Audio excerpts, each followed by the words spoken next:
The Extraordinary Life of Cleopatra VII. She was not the most beautiful woman in the ancient world, and she knew it. That fact alone tells you everything about Cleopatra VII, last pharaoh of Egypt, daughter of a dynasty that had ruled for nearly 3 centuries, and arguably the most strategically brilliant political mind of her era. She did not rely on her face. She relied on her voice, her intellect, her scent, her theatricality, and an almost supernatural ability to make whoever was standing in front of her feel like the only person in the universe. But we are getting ahead of ourselves. Let us go back, all the way back to the beginning. Born into the storm. The year was 69 BCE. Alexandria, Egypt, the greatest city in the known world. A metropolis of marble and mystery, home to the largest library humanity had ever assembled. A city where Greek philosophers debated in the same streets where Egyptian priests carried sacred ibis birds to their temples. This was where Cleopatra was born, into chaos, into a family that made modern political dramas look tame. Her father was Ptolemy XII, a man nicknamed Auletes, meaning the flute player because he genuinely loved playing the flute. Not a fierce warrior, not a commanding presence. A man who spent his evenings playing music while his kingdom wobbled on the edge of Roman annexation. Cleopatra watched her father pay enormous bribes to Roman generals just to keep Egypt technically independent. She filed that observation away somewhere deep inside her mind. Rome, she understood from childhood, was not an enemy to be fought. It was a force to be navigated. Her mother's identity remains one of history's more tantalizing mysteries. Most scholars believe she was Cleopatra V, but the historical record is incomplete. What we know is that Cleopatra grew up surrounded by siblings who would eventually try to kill her, advisors who could not be fully trusted, and a father who spent more time in Rome than in his own palace. She had a younger sister, Arsinoe, whose ambition matched her own. She had brothers, Ptolemy XIII and Ptolemy XIV, who were too young to be threats yet, though that would change. And she had access to one of the greatest libraries ever assembled in human history, which brings us to something fascinating. The girl who devoured languages. Cleopatra was, by all ancient accounts, a linguistic genius. In an era when most Ptolemaic rulers, descendants of Alexander the Great's general Ptolemy, never even bothered to learn Egyptian, speaking only Greek because they considered themselves above the local culture, Cleopatra chose a radically different path. She learned to speak Egyptian fluently. She learned Ethiopic, the language of the peoples to the south. She learned the language of the Medes, the Parthians, the Arabs, the Jews, the Syrians. She spoke Latin, of course, and Greek. Some ancient sources suggest she spoke up to 9 languages in total. Think about what this means. Every foreign diplomat, every visiting merchant, every ambassador who came to her court expecting to speak through an interpreter, Cleopatra dismissed the interpreter and spoke to them directly, in their own tongue, with their own idioms and expressions, sometimes even their own regional slang. The psychological effect was staggering. People felt seen. People felt respected. People fell in love with her before the political conversation had even begun. The ancient writer Plutarch, who gave us some of the most vivid descriptions of Cleopatra, was explicit about this. He wrote that her voice was like a many-stringed instrument, moving effortlessly from one language to another, and that her presence had an irresistible charm. He was careful to note, and this is the part that history often glosses over, that her beauty as such was not incomparable. It was everything else: the wit, the intelligence, the way she engaged with you, as if your words were the most important thing she had heard all year. Roses, perfume, and the art of spectacle. Cleopatra had extraordinary personal tastes. Let us talk about them, because they are delightful. She was obsessed with fragrance. Not merely fond of it, obsessed. She reportedly had dedicated gardens cultivated solely for the production of essential oils and aromatic plants. She is said to have been one of the early writers on cosmetics and perfumery, with ancient texts attributing to her a manual on cosmetics that included recipes for hair treatments, skin preparations, and fragrant oils. Some of these recipes involved bizarre ingredients, including burnt mice and bear fat. Whether you find that charming or alarming probably depends on your relationship with mice.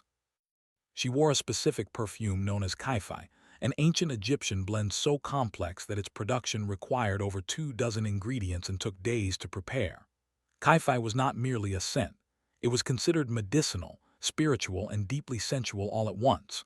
She reportedly had the sails of her ship soaked in this perfume, so that when she arrived at a harbor, the scent reached the shore before her vessel did. The people standing on the docks would smell her before they saw her. Theater. Pure theater. She had a love for elaborate dining.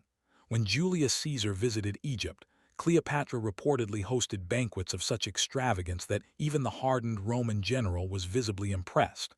The floors were covered in rose petals, not scattered, not sprinkled, but deep enough to wade through.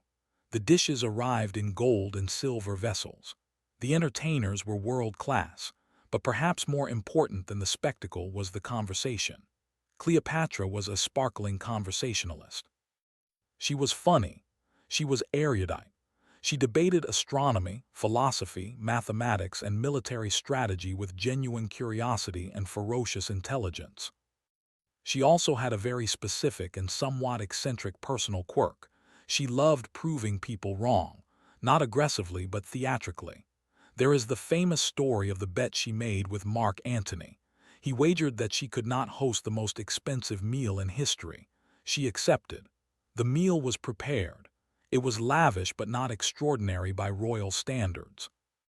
Then, at the end, she removed one of her enormous pearl earrings, said to be among the largest and most perfect pearls in the ancient world, dissolved it in a goblet of wine vinegar, and drank it.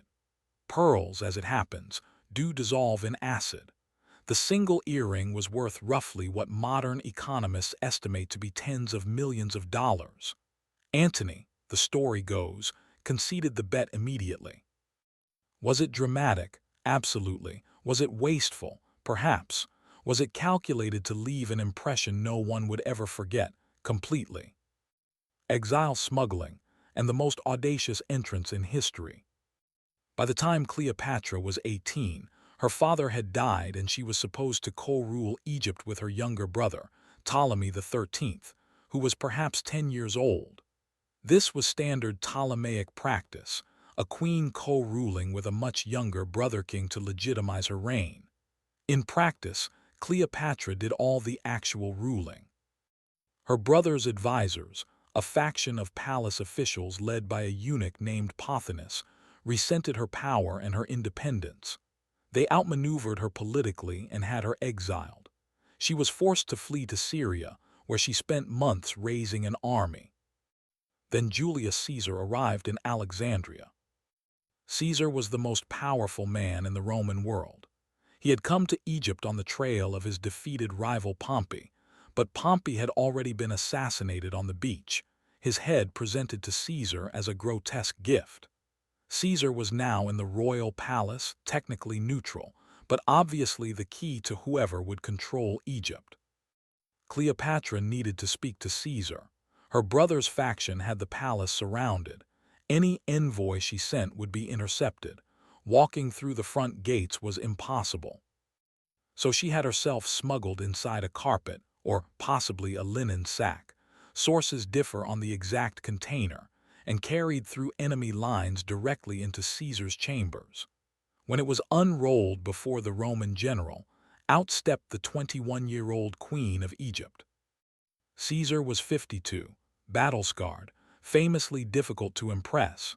He had conquered Gaul, crossed the Rubicon, and stood at the center of a civil war.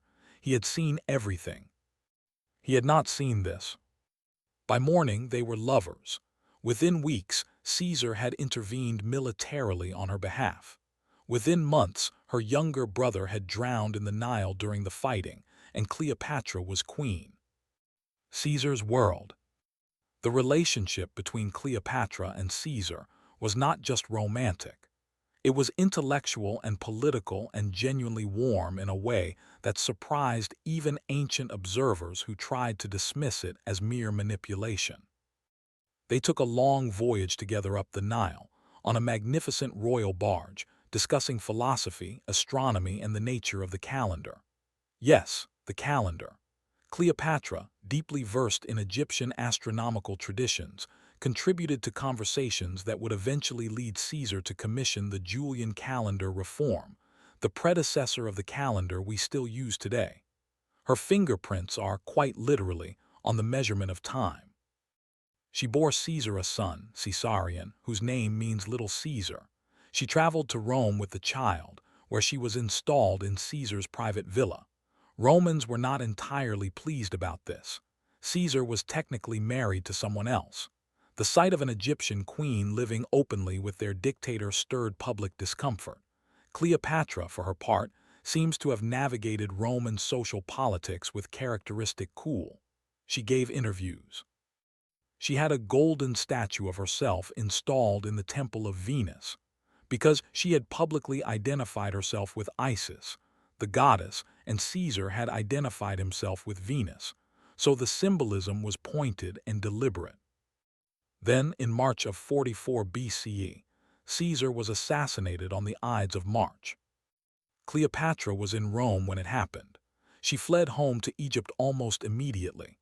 Caesar's heir, by his will, was his great-nephew Octavian, not Caesarion. The child she had borne was not legally recognized as Caesar's heir.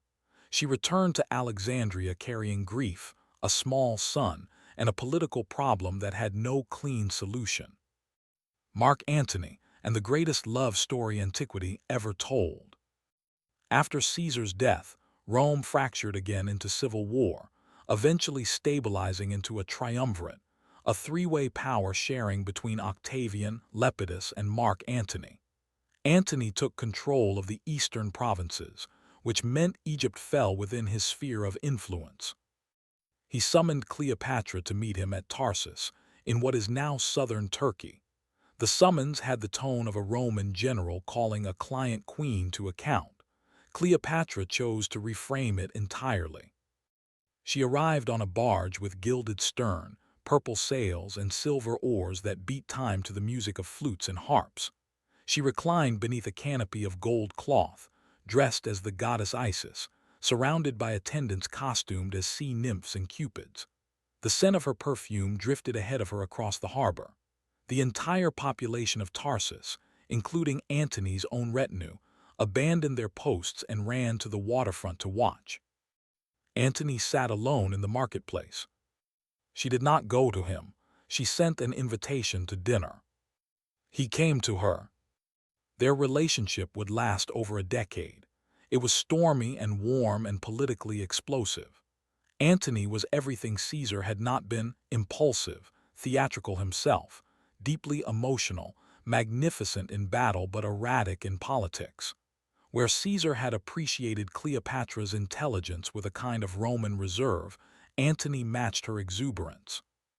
They drank together, disguised themselves as commoners, and wandered through Alexandria's night markets, played pranks on the palace guards, fished together from the royal dock. When Antony was a poor fisherman that day and Cleopatra was winning their wager, she reportedly had a diver swim underwater and attach a already caught salted fish to his hook. He was thrilled.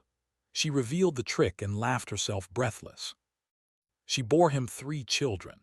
She was declared co-ruler of the Eastern Roman world in a ceremony known as the Donations of Alexandria, in which Antony redistributed vast territories to her and their children. Octavian used this as propaganda back in Rome, painting Antony as a man bewitched by an Eastern queen who was stealing Roman lands. War became inevitable. The end of everything. At the Battle of Actium in 31 BCE, the combined forces of Antony and Cleopatra faced Octavian's fleet. The battle was a disaster. Cleopatra's ships withdrew early, whether in panic or as part of a prearranged tactical retreat remains debated by historians. Antony followed. His remaining fleet surrendered. They retreated to Alexandria. Negotiations with Octavian failed. Antony received a false report that Cleopatra had already died. In despair, he attempted suicide, stabbing himself but not fatally. He was carried to Cleopatra, who had barricaded herself inside her mausoleum. He died in her arms. Octavian entered Alexandria and took Cleopatra captive. He planned to parade her through Rome in his triumph, the greatest public humiliation an ancient world could inflict on a defeated monarch. Cleopatra had watched her father beg and scrape before Romans her entire life. She had built an empire through sheer force of will and intelligence. She would not be displayed in chains. On August 12, 30 BCE, Cleopatra, dressed in her finest robes, adorned herself with the symbols of the goddess Isis she had worn her entire adult life, lay down on her gilded bed, and allowed an asp, an Egyptian cobra, sacred to the sun god Ra and symbol of royal power, to bite her. She was 39 years old. What she left behind. Cleopatra was the last active ruler of the Ptolemaic kingdom of Egypt. After her death, Egypt became a Roman province. The 300-year dynasty ended with her. She left behind a legacy impossible to fully calculate. Her name became synonymous with seduction, but that is a profound reduction of who she was. She was a head of state who navigated the most dangerous geopolitical terrain of her era with extraordinary skill. She was a scholar who wrote on medicine, cosmetics, and science. She was a linguist who used language as both bridge and weapon. She was a mother who fought until the last breath for her children's futures. She was a performer who understood that power is partly theater, and she staged herself with genius. She was also, by every account, genuinely funny, warm, curious, someone who laughed loudly, who loved a good bet, who would wade through rose petals to reach a dining table and dissolve a pearl in wine just to win an argument. History has spent 2,000 years trying to flatten her into either a temptress or a queen. She was, in fact, something far more interesting. She was a woman who refused to let the world define her on any terms but her own. And in the end, not even death came to her on anyone else's schedule.